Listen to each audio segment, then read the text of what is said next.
Okay, good evening and a warm welcome to everyone tonight here at this year's Anton Wilhelm Amo lecture at the Martin Luther University Halle-Wittenberg.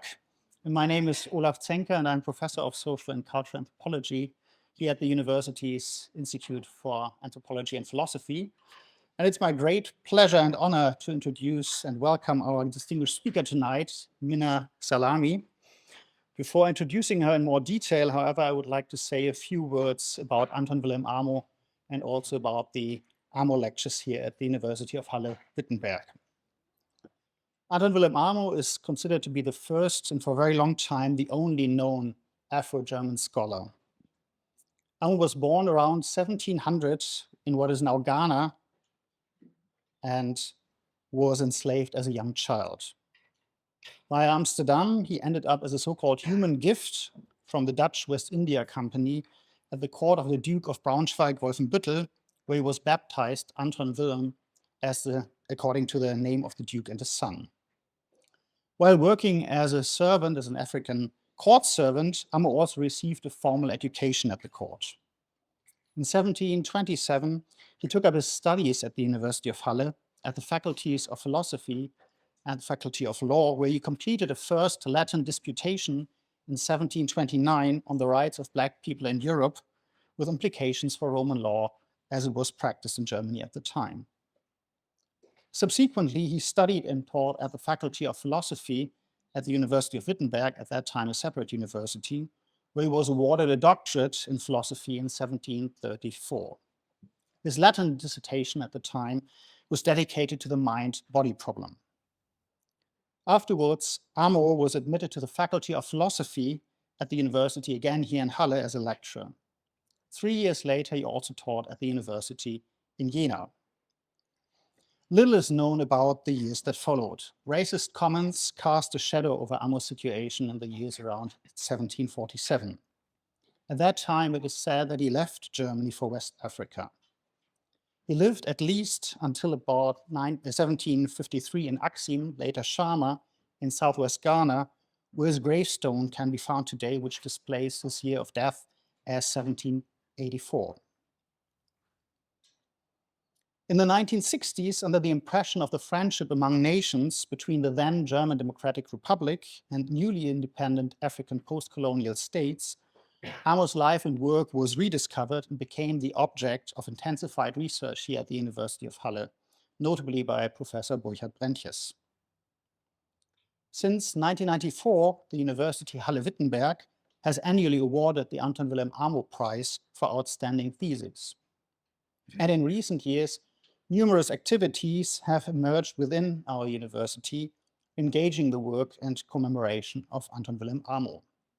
Importantly, this very lecture hall in which we are right now was only yesterday officially renamed into Anton Wilhelm Amo Hörsaal, Anton Wilhelm Amo Lecture Hall, by the Vice Chancellor of our university, the Rektorin, Professor Claudia Becker, in the presence of the Ghanaian ambassador, Ms. Gina Ama-Blay.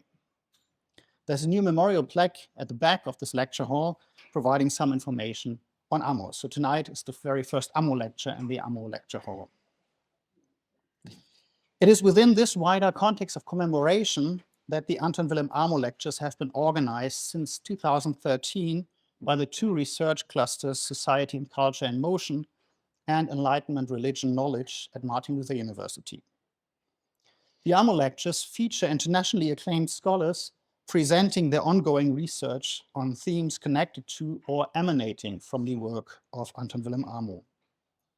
Dedicating a lecture at our university to Anton Wilhelm Amo seems highly appropriate, given that this was, after all, his alma mater. What better way than to use a public lecture to take seriously Amo as a scholar and to remember his legacy that has been neglected and excluded for far too long. At the same time, given that the academic format of a lecture is so deeply embedded and emblematic of the Western epistemic formation itself, a question arises. Can the format of a lecture evoke and bring into existence the potentialities of an otherwise that goes beyond the limitations of that very epistemic formation that we want to critically interrogate and decenter in this format? The AMO lectures want to keep open for reflection and discussion the uncanny simultaneity of an absent present potential for lecturing on such and otherwise, on, with, through, and beyond the work of Anton Wilhelm Amo. For this reason, the AMO lectures draw inspiration from Jacques Derrida and his concept under erasure, crossing out a word while keeping it legible in order to signal its inadequate yet necessary nature. Therefore, the Amo lectures use the format of a lecture named in honor of Amo, while putting the term lecture under erasure in order to highlight its ambiguous existence as both the means for critical reflection and the potential object of such a critique. This double entendre, if you want, directly leads me to our distinguished speaker today. Minna Salami is a Nigerian, Finnish, and Swedish feminist author, social critic, and currently a senior fellow at the New Institute in Hamburg, where she previously acted as a program chair for a program entitled Black Feminism and the Polycrisis, configuring a novel solution space through intersectional methodology. Minna Salami has drawn over 1 million readers to her award-winning blog, MissAfropolitan.com. Her writing can be found in The Guardian, Project Syndicate, Al Jazeera, and The Philosopher, among many others. She has consulted governments on race and gender equality and has curated events at the Victoria and Albert Museum in London. Minna's academic background is in political science and gender studies with a specialization in feminist theory from SOAS, University of London. She sits on the Council of the Royal Institute of Philosophy and the boards of the Africa Feminist Initiative at Pennsylvania State University, the Interdisciplinary Journal for the Study of the Cell, the Emerge Network, and is an associate with Perspectiva. Minna Salami is the author of Sensuous Knowledge, a Black Feminist Approach for Everyone, published 2020 by Bloomsbury.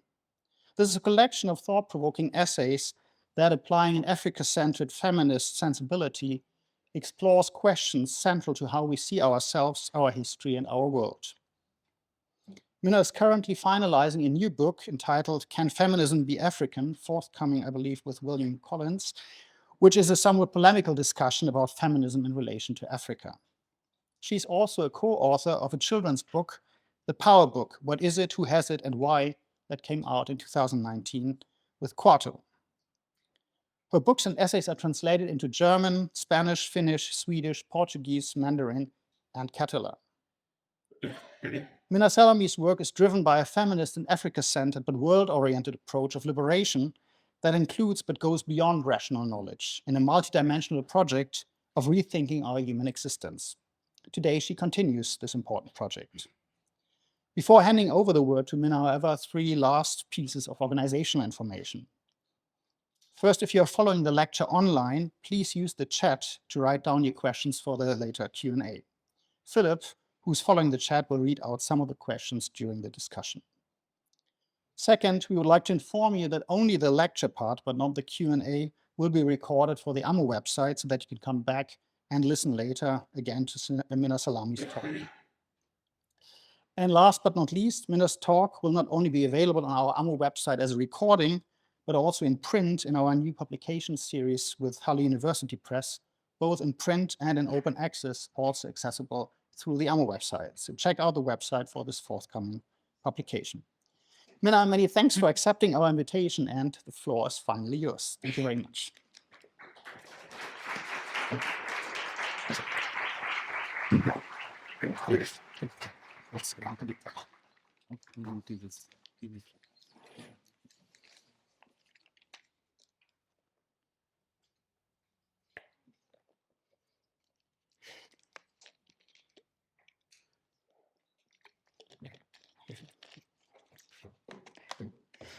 Thank you so much, Olaf, for that welcoming introduction and for hosting me and for inviting me. Thank you to the university, the Martin Luther University at Halle-Wittenberg, for this platform and this invitation. And thank you also to all of you who are joining us in person as well as online. It's truly an honor to be here this evening and to be I guess the first speaker in this newly renamed Amo Lecture Hall, which is a really beautiful space. The title of my lecture is Alchemy and Revolution, Feminist and Afropolitan perspectives on human nature in a post-pandemic world. And I've structured the lecture into 5 parts. So firstly, I'm going to speak about the structure and the logic that informs the notion of the human, and why this logic became the dominant way of thinking about the human. In part 2, I will speak about other ways of knowing. And then in part 3, I will address how the pandemic created a glitch of sorts into which we could start thinking about these other ways of knowing.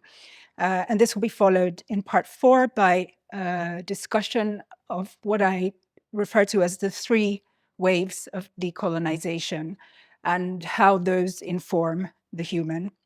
And then I'll end in part 5 with a discussion on how Afropolitan and feminist insights create new possible worlds. But I want to start first with sharing how I came to thinking about these topics and the kind of the motive behind the lecture. So I grew up in Lagos in Nigeria, and my environment was one in which I was surrounded by stories. So in many ways, I feel like I grew up in an environment of stories, and there were, to simplify, there were 2 different kinds of stories in this environment. So on the one hand, it was a very neo-colonial environment. So there was clearly still an influence of British rule. It was also a patriarchal environment. So this was patriarchy was deeply entrenched into society. And then on the other hand, it was also, I was very aware of the kind of indigenous sensibility of my atmosphere. There was a kind of mysticism and an enchantment. And I was quite a patriotic child. So one of the things that I really liked to do was to pretend that I was an explorer and go around my neighborhood, discovering new things. And I really I sort of tapped into a sensibility that was in contrast to how the society was forming. And also, I just think, that to some extent we are born a certain way, and I feel like my persona was always a feminist one. And so I was preoccupied with these dualities and with the question of power. It concerned and bothered me deeply that I could see that there was an inequality of power between women and men, between Africa and Europe, between white and Black people. And this continued throughout my life. So I have remained preoccupied with the question of power, like most feminists. And I also started to work with this theme, and I did my master's dissertation was about power and so on. And yet, when I wrote my first book, Sensuous Knowledge, it was a book about knowledge and not power.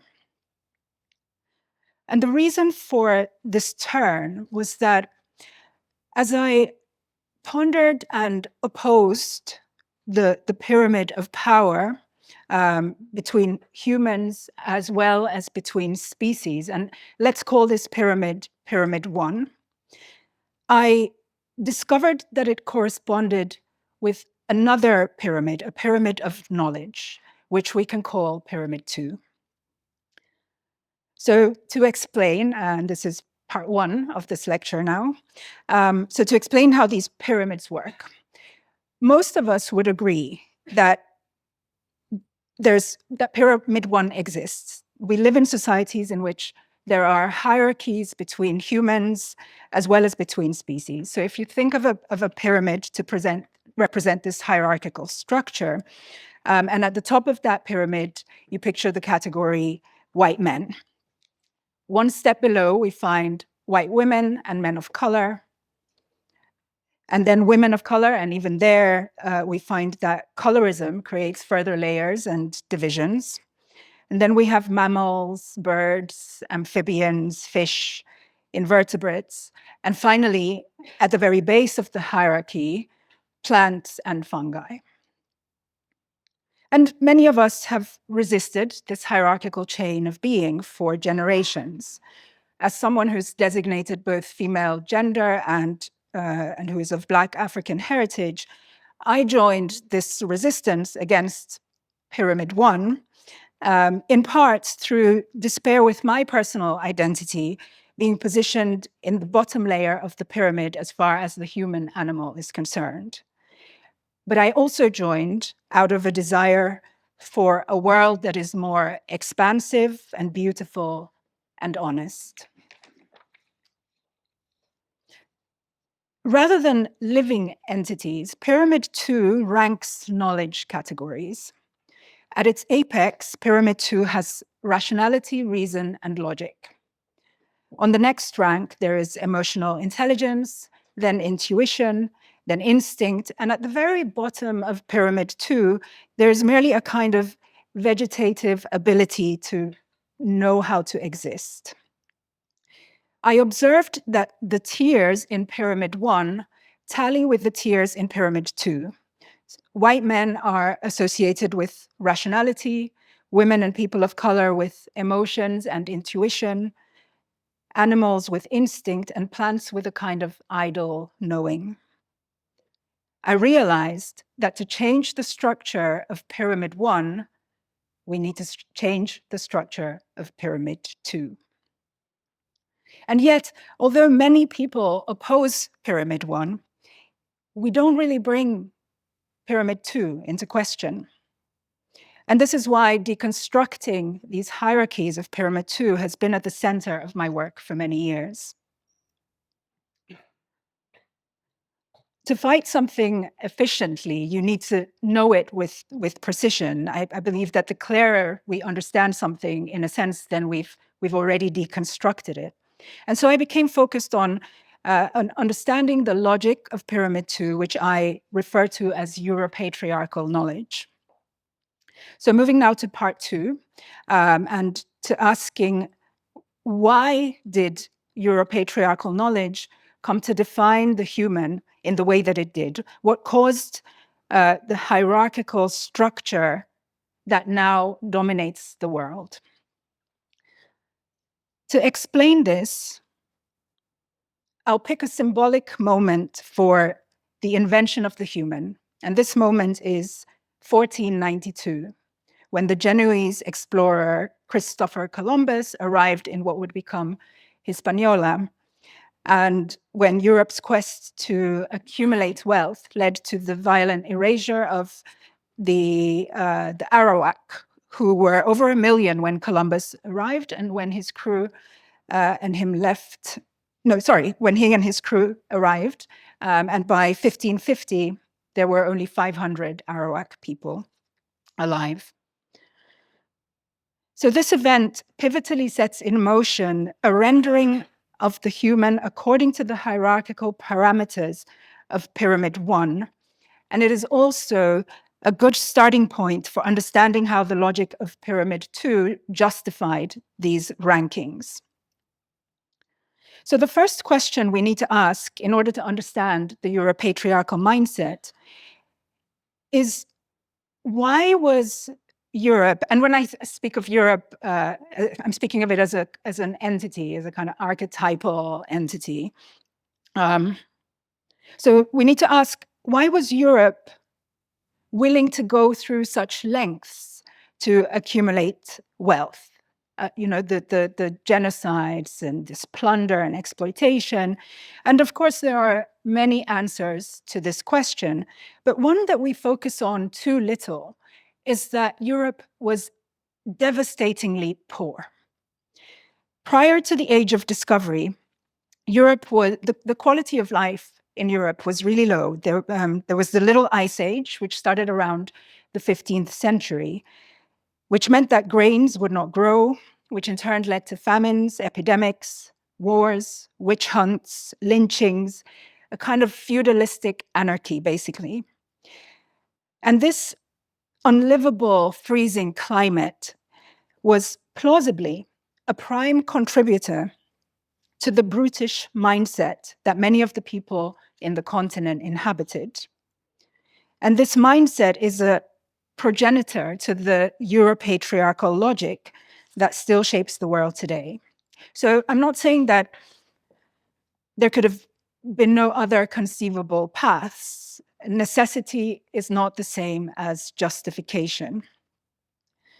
But when we gloss over the extreme poverty of much of 15th century Europe, as we tend to do, we participate in the historical revision that the Europe that conquered the rest of the world was this sophisticated, level-headed place, when in fact it owes the sophistication that it had and that it came to acquire to what it extracted from elsewhere.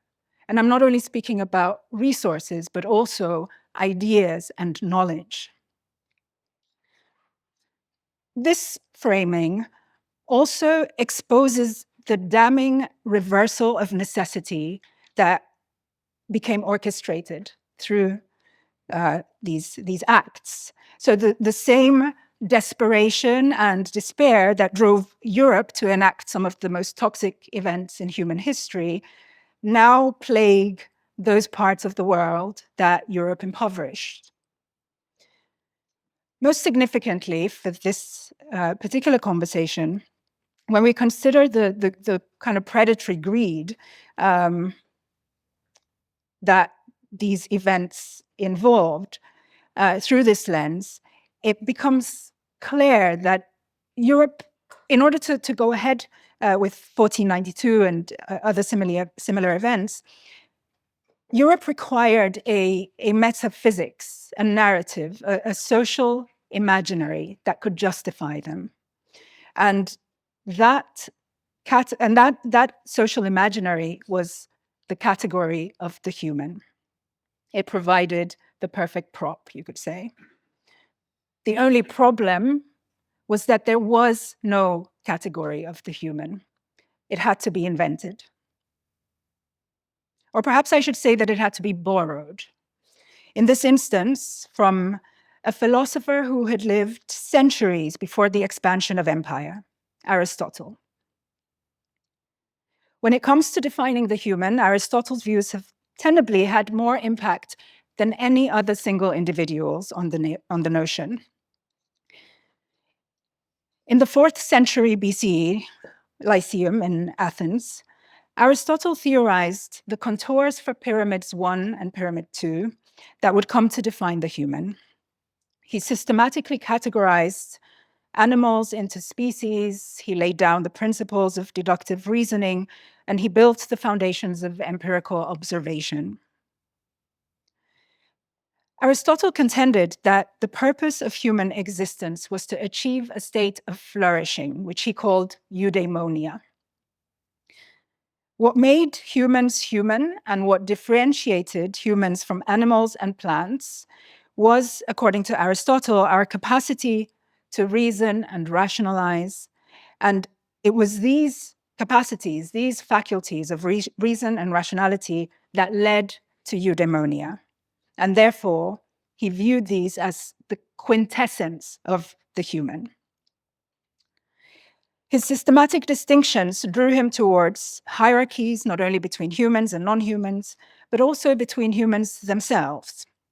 The slave, he wrote, quote, participates in reason only to the extent of perceiving it, but does not have it.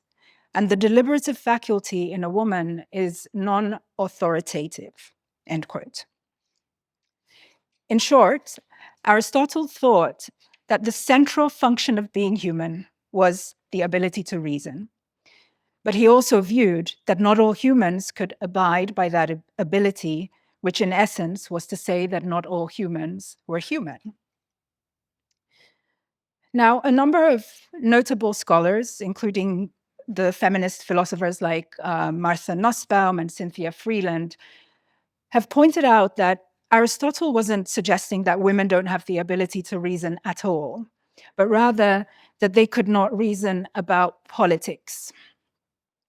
There's something cherry-picking about this argument, though, because if women cannot apply reason in the political domain, then it isn't really reason because it's a limited type.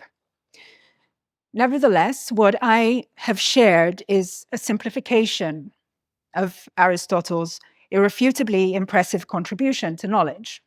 In fact, Aristotle himself may never have imagined that the hierarchies that he observed would continue to shape thought for centuries to come. And he certainly wouldn't have imagined that they would have such a wide and disturbing reach. His views on the human did not even have a big impact during his lifetime. It took centuries before his texts were resurfaced from a moldy cellar, and figures like the Christian theologian Thomas Aquinas and the Islamic philosopher Ibn Rushd popularized them, simultaneously importing Aristotle's view of the human into both Christianity and Islam. Aquinas interwove Aristotle's thesis about the human into Christianity with the pervasive argument that rationality was a gift from God. Ibn Rushd played a similar role in synthesizing Aristotle's argument about reason as the main function of the human with Islam by arguing, controversially for his time, that true philosophy and true religion could not contradict one another, as both ultimately led to the same truth. The patterns of equating the human with rationality and rationality with a specific group have become even more pronounced over time. In the early modern period, the French philosopher René Descartes famously equated the human with cognition. And even further down the line, the philosopher Immanuel Kant defined humanity based on its membership in, quote, the community of reasonable beings, end quote. According to these influential theories, to be human was to be rational, and the attribution of rationality was always limited and always selective. Women did not possess Descartes' revered cognition skills, nor did they, or the people of Africa, as the continent had by now been baptized, belong to Kant's reasonable beings community. The human was by now distinctly male and conclusively European. Today, this logic remains as powerful as ever, but it has been translated into algorithmic, techno-bureaucratic, surveillance, capitalist institutions of education, law, politics, academia, you name it. Artificial intelligence is fundamentally driven by this logic. So the kind of, at the moment, there's this challenge that humans are not able to provide artificial intelligence with as much reason as it actually requires. And at the same time, there's, of course, the heated debates about whether AI can be conscious. So there's this equating, once again, but on a much vaster scale, of rationality with the very consciousness itself. So there's very little room for other ways of knowing, which is why pyramids 1 and 2 have remained intact. But my point is not simply that there are other ways of knowing, and this is the third key section of the lecture, but that those non-rational, or if you like, supra-rational ways of knowing are also what makes us human. That we can reason and rationalize our ways through the problems and puzzles of life is by all accounts one of the most vital tools that our species has. I am wont to agree with Aquinas that rationality is indeed a gift from God, even though I might replace the word God with nature or something like that. But rationality is not the only way of understanding what the human is. There are sources of knowledge that are not rational per se, but that define our species and that give us value. And it is politically important for us to consider how these epistemologies inform the human. Take, for example, meditation. Whether we practice it or not, meditation is widely recognized as a source of knowledge, of self-knowledge, as well, of sort of the individual self, as well as the collective self. And meditation is, of course, a form of knowledge where rationalizing is counterproductive. So if anybody here wants a tip on how to meditate, basically stop rationalizing, stop trying to solve a puzzle or a problem. Or take dreaming, which is another example of non-rational, non-linear ways of knowing. And to give a personal example, during lockdown, I started to have these recurring nightmares, which had to do with the climate in some way. So in one dream, there was a sudden hailstorm that erupted on a beach. And what was so eerie about the dream was that everything continued as normal. So children continued playing and adults continued reading their books and chatting. Nobody seemed to notice that it was actually hailing. In another dream, I found myself visiting a park in Hong Kong that I love, and it had been turned into ashes. And I was so jarred by these dreams. So I punched into Google climate dreams, and I landed on a page with that very title, Climate Dreams, which had been set up by a psychologist who had noticed that there was such an increase in these types of dreams. So they had started to collate them. That numerous individuals around the world were having a similar kind of dream, and where patterns emerge in the kind of unconscious of humanity is not a phenomenon that we can just discard. These are not irrelevant to the broader discussion of what it means to be a human. There's something in our unconscious that goes beyond what we can methodically explain. And then there's poetry, a realm where, to borrow from the Black feminist writer Audre Lorde, we, quote, give name to the nameless so it can be thought, end quote. I dare any of you to read a poem that you love and not feel time stop, however fleetingly. Reading a poem is like being struck by a sublime natural scene. It pauses you in your tracks.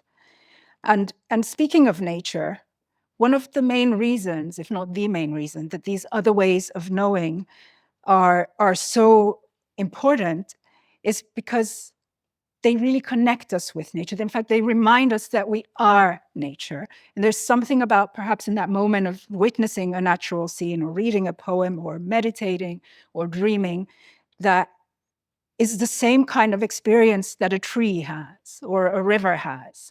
And so that is where we can share our essence as being part of nature. Even the mind of a very extremely rational person. So let's say, for the sake of a thought experiment, the public intellectual and advocate of computational theory of mind, Steven Pinker, would inevitably, if observed in granular detail, be much more nuanced. And also, I would say, probably fascinating and beautiful if we were to observe such a mind for only 10 minutes. So let's say that imaginary Steven Pinker has a meeting at 2:00, and he knows that it's going to take him an hour to get to where he needs to go, so he starts to prepare accordingly. He makes a rational estimation of his journey. As he's getting ready, imaginary Steven Pinker bangs his toe against his piano, and suddenly, without rationalizing the matter, he finds himself experiencing the embodied sensation of pain. This sensation, in return, leads imaginary Steven Pinker to recall an intimate conversation about pain that he had with a family member.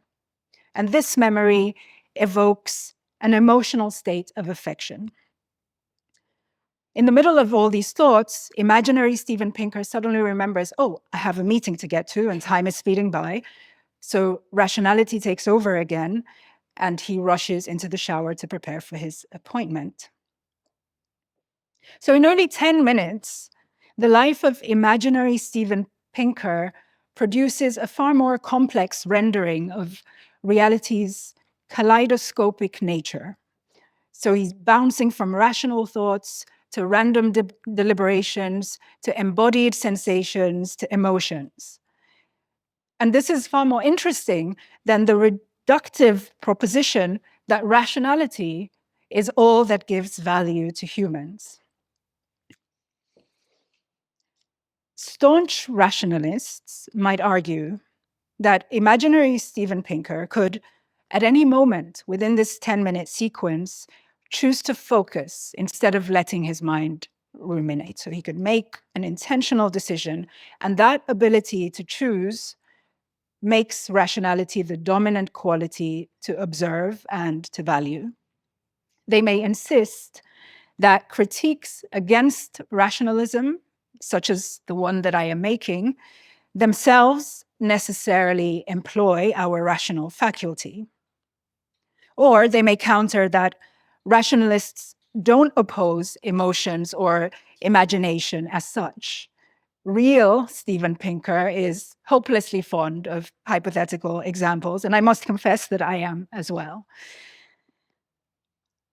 But the thing is, it's not merely that we are multifaceted beings, and it's certainly not that rational thinking is bad. That's not what I'm saying. What I am saying is that the likelihood that imaginary Steven Pinker doesn't control his mind in every waking moment shows how other qualities of mind are just as distinctive as rationality to the human experience, and thus to intrinsic human value.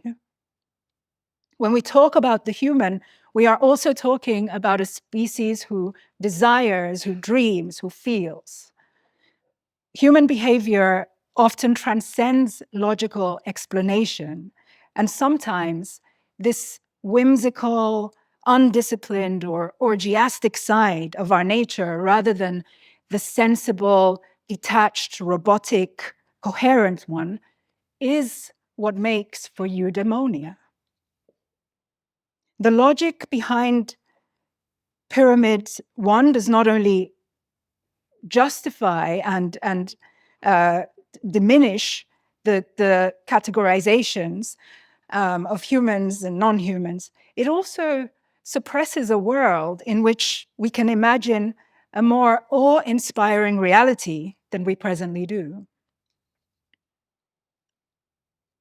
So moving to part 3 and to the pandemic and the post-pandemic world, because a surprising opportunity to take apart, or at least to start taking apart, pyramids 1 and 2 and how they have conceptualized the human, emerged on the 11th of March, 2020, when the Director General of the World Health Organization, Dr. Tedros Adhanom Ghebreyesus, made the announcement that COVID-19 could be characterized as a pandemic. This event would become a turning point in the history of humanity, and I'm not referring to the materiality of human existence, although, of course, big shifts also happened in the context of political, social, and economic institutions. Rather, I see this as a moment that shifted our very understanding of what it means to be human in the first place. No event in recent history has pushed the question about the human to the fore as the announcement and emergence of a global pandemic did. Every crisis arising from the pandemic, whether related to the environment, to wars, to poverty, to health threats, or social unrest was exacerbated by the prevailing understanding of what it means to be human. For one, observing non-human life flourishing during the pandemic prompted a profound question that if we are indeed human, what kind of species are we that it requires our isolation for other species to flourish?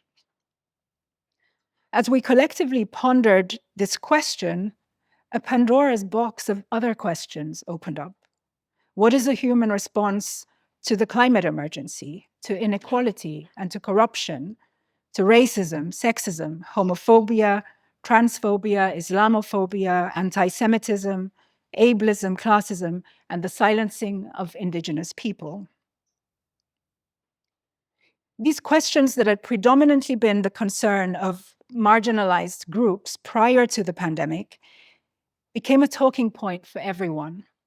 And by everyone, I mean elite white men, because it takes the interest of this particular group for an issue to receive the gravitas that it deserves in public discourse. These suddenly popularized questions seemed nevertheless to indicate something deeply troubling about the human. The demographic disparities that emerged in COVID-19 infection rates, for example, were shocking. In the UK, Black and South Asian individuals were twice as likely to succumb to COVID-19 as their white counterparts. People with disabilities found themselves dehumanized by herd immunity policies that ignored the precarity of their communities. Governments treated the elderly more inhumanely than imaginable. Women around the world shouldered an increased burden of the childcare and housework, while domestic abuse and unemployment disproportionately affected them. People that we came to call essential workers were not provided with job security when they contracted COVID-19, and already disenfranchised economies struggled under the weight of lockdowns, pushing over 500 million people into extreme poverty. Yet, when pharmaceutical companies like Pfizer and Moderna rolled out vaccines, they were hoarded by wealthy governments in a kind of vaccine apartheid to only protect their own people, as though the virus could care about man-made borders. Western perceptions of Africa have hardly ever been kind. Still, the pandemic brought to the fore all the murky and offensive ways that Africa is a specter in the Western mind, in a manner that I hadn't encountered quite so forcefully in years. For example, when South African doctors detected the Omicron variant of the virus in 2021, African nations, despite Africa being the continent least affected by the virus, were subject to unreasonable travel bans that Europe imposed in patronizing and dictatorial ways and without any forewarning, which led to the plummeting of currencies and the reactivation of colonial trauma.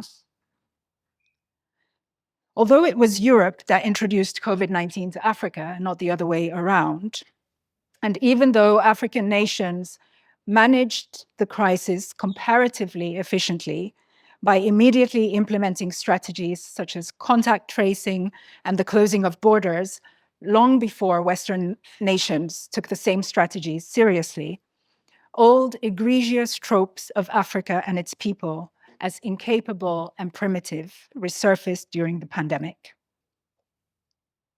And so as people were forced to retreat in quarantine and could not do much else than observe, they collectively noticed aspects of humanity that had been hidden in plain sight.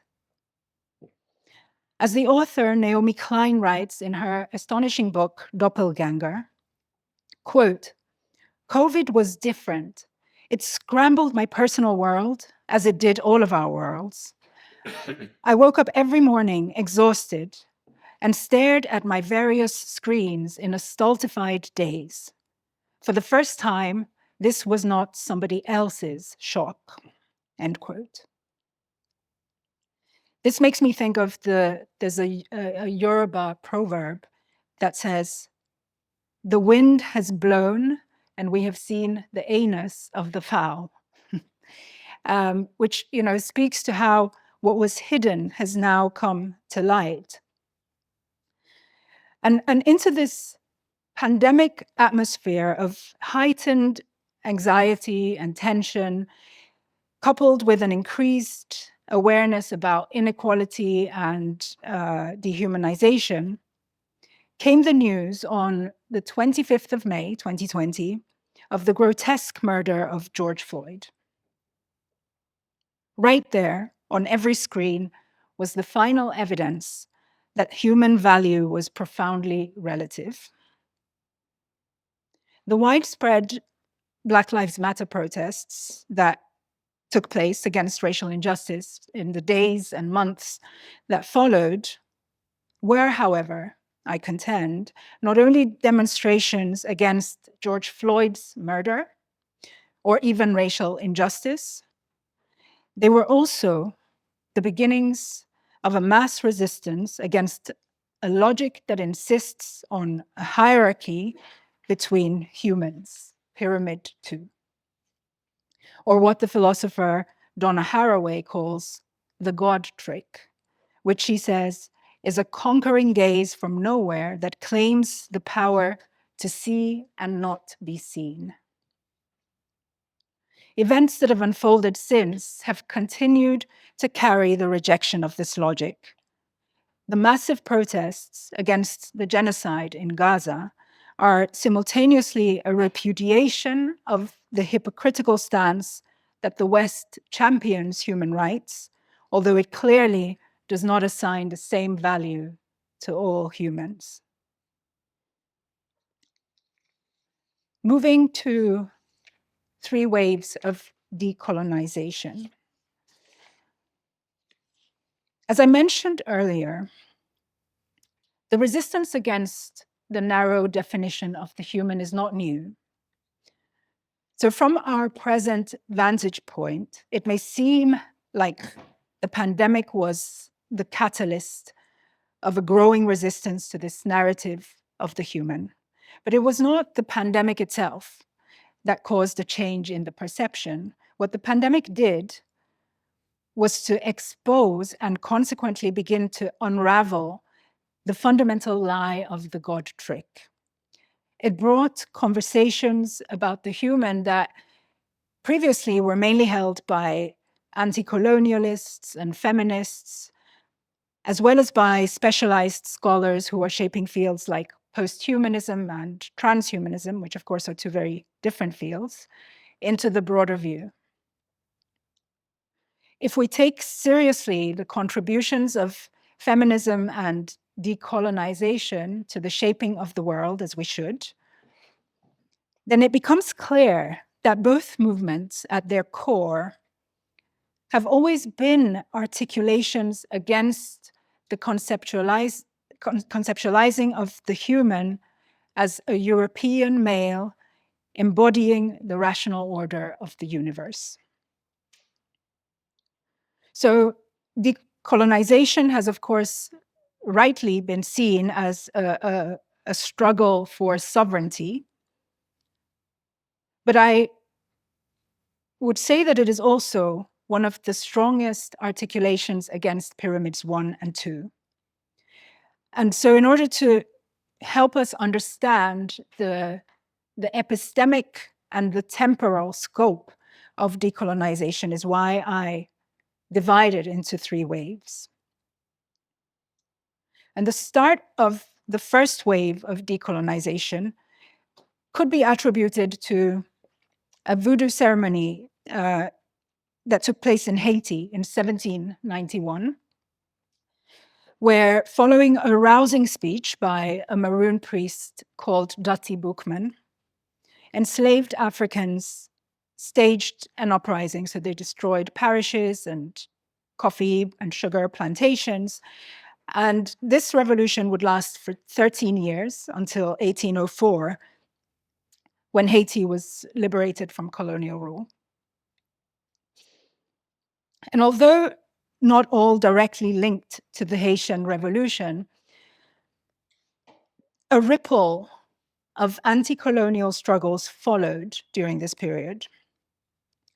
There was the Battle of Carabobo for Venezuelan independence versus Spain in 1821, the Java War against the Dutch in Indonesia in 1825, the Muslim slave rebellion known as the Malay Revolt against the Portuguese colony in the Empire of Brazil in 1835, the Matale Rebellion in Sri Lanka led by peasants in 1848, resistance against French rule in the Wassoulou Empire freed by Samori Touré in 1882, the British Benin expedition in 1897 that faced strong resistance against the British, and the 1900 Ashanti War led by Queen Ya Ashantiwa versus the British. The second wave of decolonization from the mid-20th century was also a response to the dehumanization of non-Europeans that by now was cemented and justified through the logic of Pyramid 2. The scramble for Africa had at this point turned Africa into a place where Europe went hunting for treasures. The Enlightenment had affirmed the inferiority of a Black race through pseudoscience, and racial segregation and the denial of political rights to colonized people in their own lands was widespread. These combined events normalized the dehumanization of the other, and they justified brutal practices such as detentions without trial, mass executions, genocides, forced resettlements, extreme torture, all to maintain the hierarchical system that now governed much of the world. So the second wave of decolonization was equally potent. It was marked by the political, military, and cultural overthrow of European colonial power. The shapers of the second wave were politicized and resentful. They were soldiers such as Barack Obama's grandfather, Hussein Onyango Obama, who had been conscripted into the Second World War and who returned to East Africa with a decolonial consciousness. They were artists such as James Barnor, Chinua Achebe, and Iba Ndiaye, who conjured creative critiques of colonialism with their lenses, their pens, and their brushes. They were freedom fighters, political activists, and intellectuals who fueled movements such as the 1955 Bandung Conference in Indonesia and the 1956 Conference of Negro African Writers in Paris. They were a force that formed a band of hope and unity amidst despair and exploitation. They were a generation who found community in grievance. They were Black and proud, and in fact, more human than the white world could bear.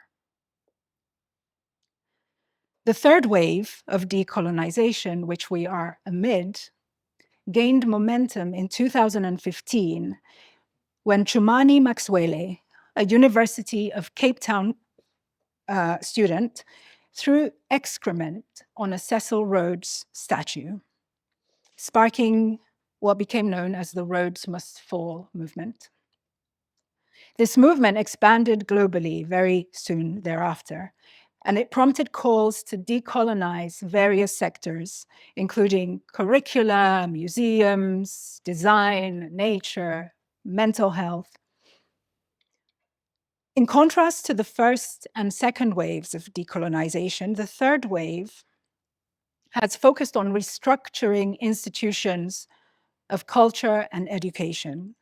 It has addressed issues such as the importance of representation and the trauma of historical injustices.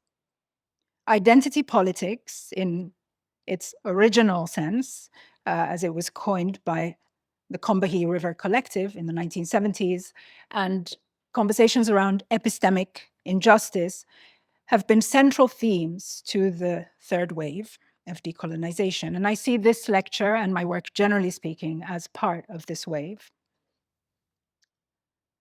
Of course, as I've presented them here, these waves are sweeping and incomplete periodizations. Like the three waves of feminism from which I derive them, the three waves of decolonization are overlapping and cannot neatly be organized. For example, if you take a text like Decolonizing the Mind by Ngugi wa Thiong'o, it is a key text to both the second and the third waves. I also don't intend to imply that there was no resistance to colonizing tactics before the 18th century or in between what I loosely attribute to the three waves.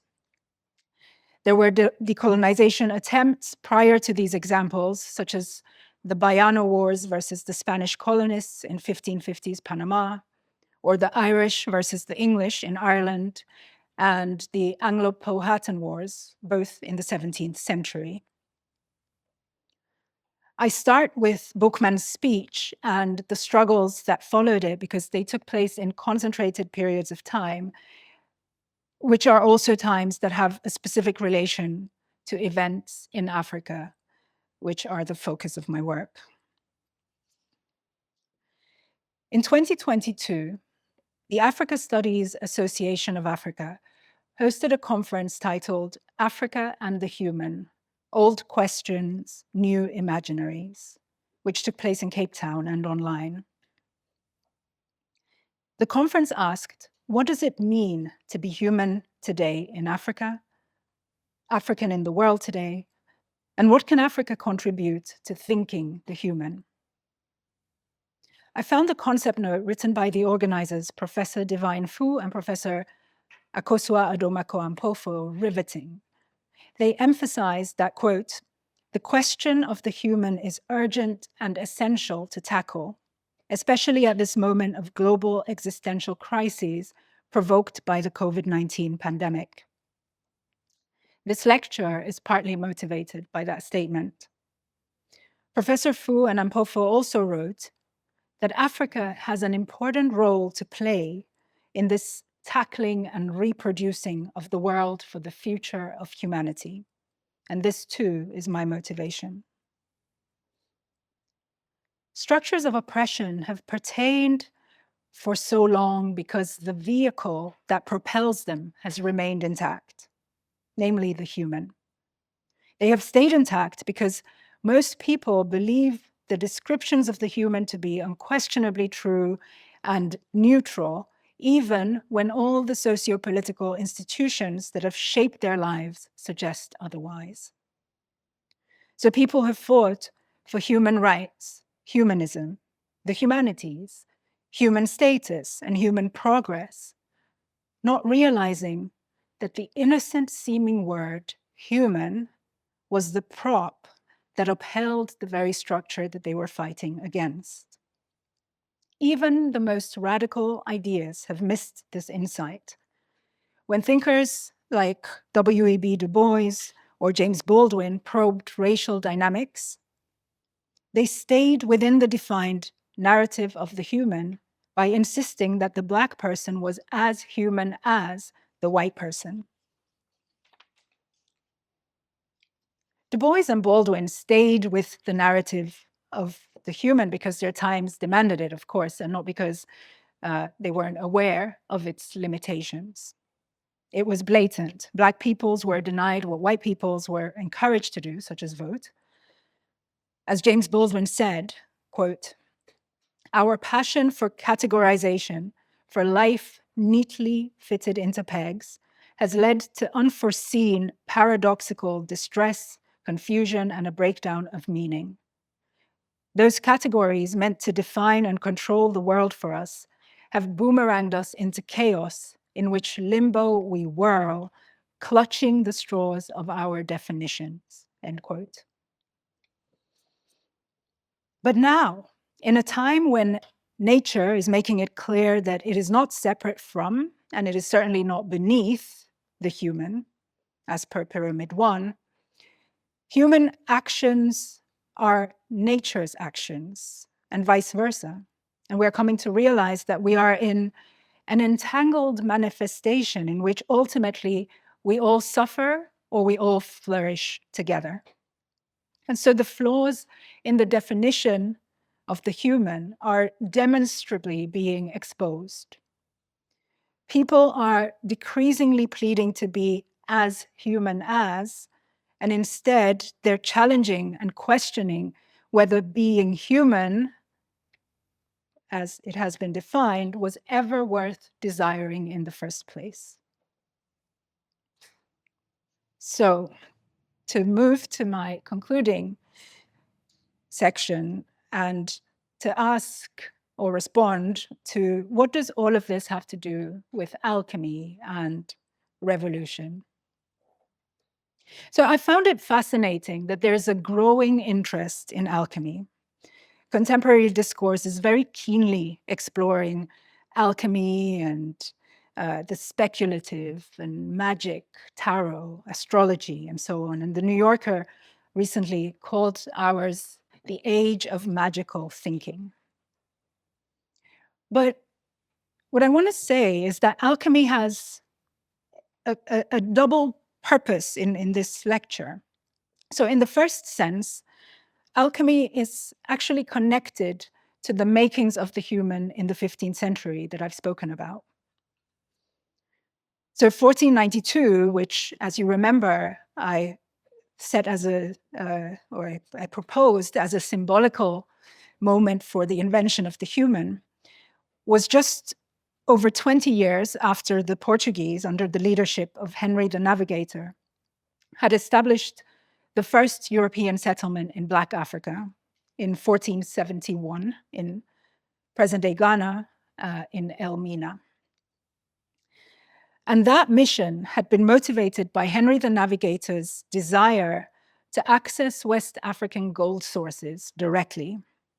So prior to that, there had been a caravan trade which was run by North African intermediaries from the empires of Ghana, Timbuktu, and Gao, among others, to supply gold to Europe.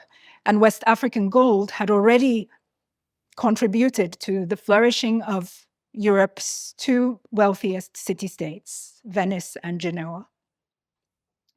But with Elmina and many other settlements that would be established in West Africa, the Portuguese were now able to ship thousands of ounces of gold to Lisbon.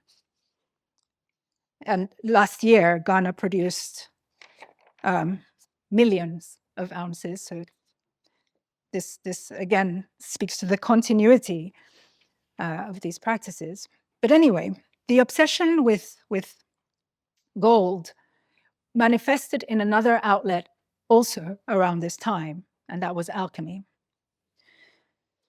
In 1574, Queen Elizabeth I consulted the astrologer and mathematician, Dr. John Dee, asking him, how can England get rich quickly?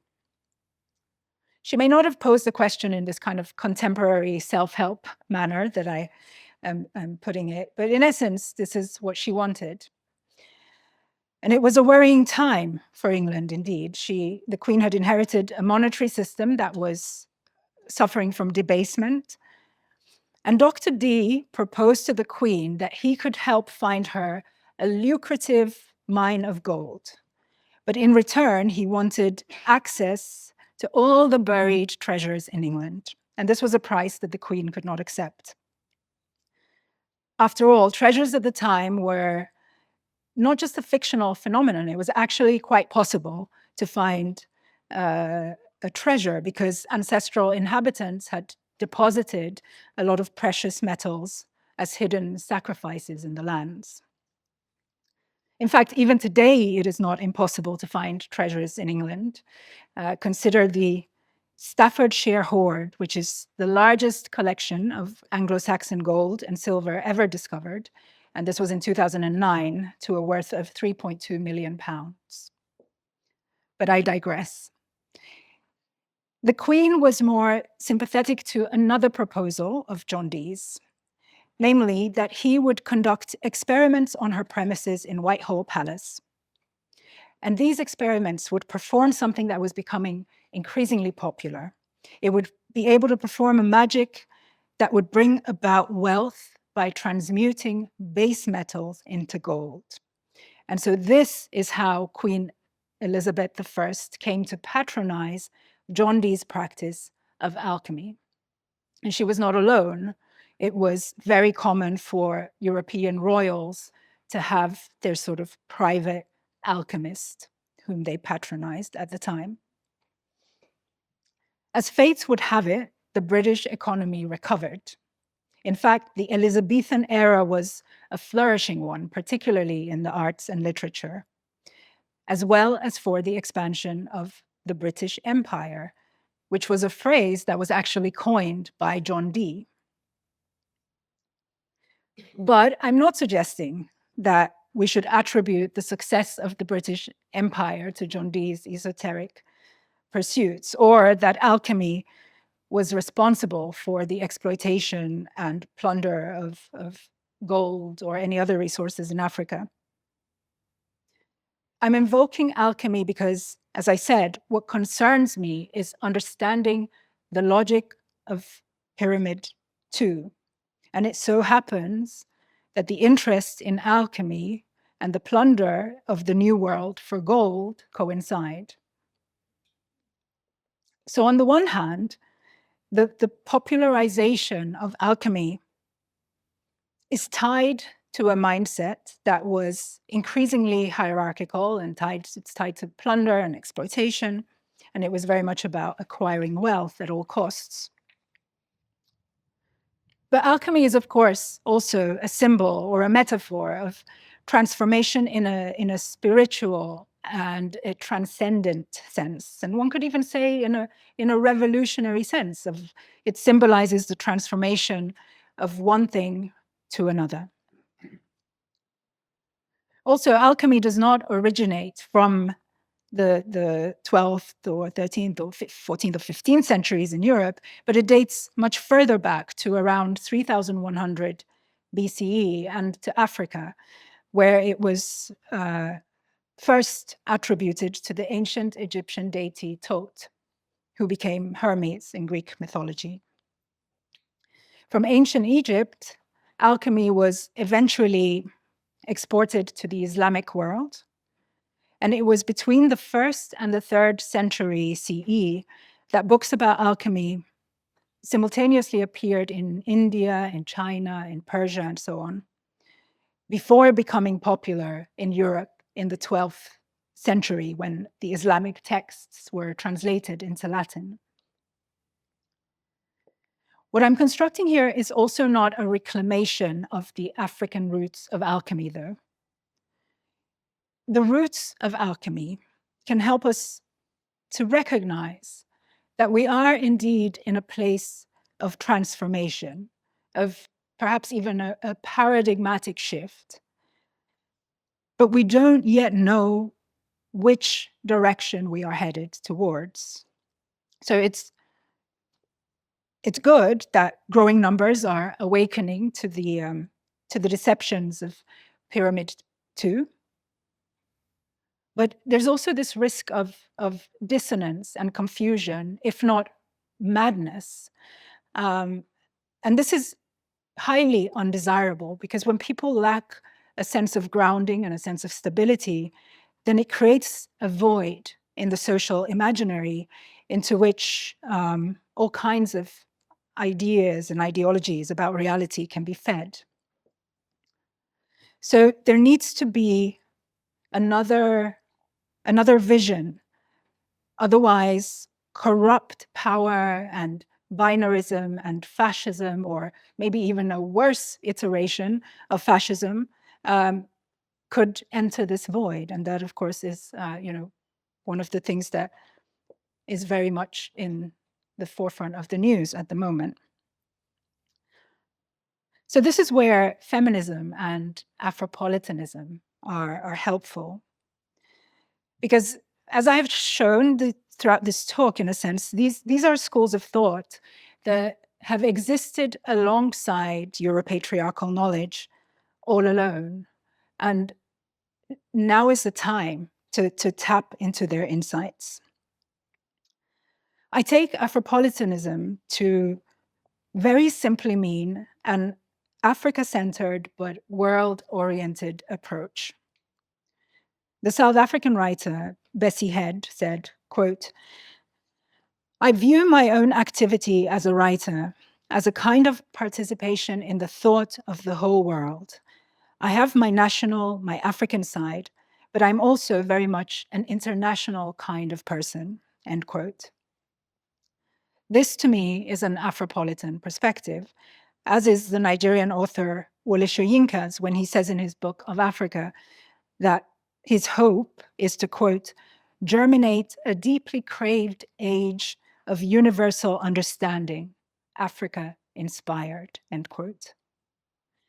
And the scholar Achille Mbembe, who is, of course, one of the esteemed AMO lecture speakers as well, he describes Afropolitanism as a way of being African in the world, and Africa putting itself at the center of the world, not only when it comes to politics, but also for epistemic projects. Feminism, as I interpret and subscribe to it, is an anti-patriarchal way of thinking. Not only thinking, but also being and living. So that means that if patriarchal structures insist on rigidity and hierarchy and binary, then feminism approaches the world and the human in a non-dualist, non-hierarchical, and pluralist way. The human is rational, but not only rational. She is hybrid, multi-perspectival, collaborative, genre crossing, border crossing, synthesizing, fluid, embodied, and sentient. The American feminist Susan B. Anthony said, "Resistance to tyranny is obedience to God," in evoking this kind of poetic quality that feminism also brings to the center. And of course, there are many schools of thought that kind of engage these alternative ways of knowing that have an enchanting or poetic texture to them, that invoke earth and body and nature and community and holisticism and lived experience, all these qualities that feminism has been pushing for in many ways. So there's Taoism, there's yoga, there's the Romantics here in 18th century Germany, there's paganism. And a lot of people, I think, with this increased interest in alchemy, in the magical, are also drawn to these spiritual movements. And I've learned a lot from them as well. But they can't help us fully because they don't grapple with the question of power as it functions in the world today. And this is something that feminism and Afropolitanism and Africa-centered knowledge, generally speaking, does.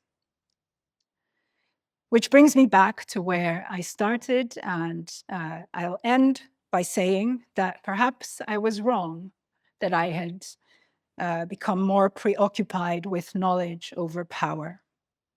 It seems that all along, what I have actually felt called to do is to show that not only is knowledge power, as the famous adage goes, but that power is knowledge. The more multidimensional, non-hierarchical, sensuous, non-pyramidical, erotic, and alive we let knowledge be, the more empowered we become. Thank you.